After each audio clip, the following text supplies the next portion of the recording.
अस्सलामुअलैकुम नाज़रीन, यहाँ पर आपको एक ब्रेकिंग न्यूज़ से आगाह करते चलें। रोहित शर्मा की वो शर्त जिसकी वजह से कोहली को वनडे की कप्तानी से ज़बरदस्ती हटा दिया गया। इससे पहले अगर आप हमारे चैनल पर न्यू हैं या पहली बार विज़िट कर रहे हैं तो चैनल सब्सक्राइब करें, साथ दिए गए बेल आइकन को ऑल पर कर दें, शेयर करें, कमेंट करें ताकि हर नई आने वाली वीडियो आप तक बआसानी पहुँचती रहे।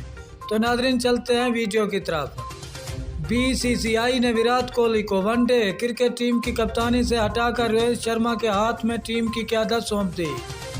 भारतीय मीडिया के मुताबिक विराट कोहली ने टी20 की कप्तानी अपनी मर्जी से छोड़ी, ताहम वो टेस्ट और एक रोज़ा क्रिकेट में टीम की कप्तानी जारी रखना चाहते थे। वो 2023 के वर्ल्ड कप तक वनडे टीम की कप्तानी करना चाहते थे ताकि इंडिया में होने वाले वर्ल्ड कप में हिस्सा ले सकें। दूसरी जाने विराट कोहली के कप्तानी छोड़ने पर जब रोहित शर्मा को टी20 का कप्तान बनाया जाने लगा तो उन्होंने शर्त रख दी कि वो इसी सूरत कप्तानी कबूल करेंगे जब इन्हें वनडे की कप्तानी भी दी जाए।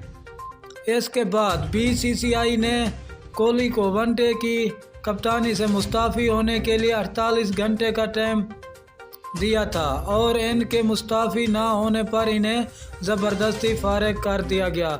शुक्रिया नाज़रीन हमारी वीडियो देखने का।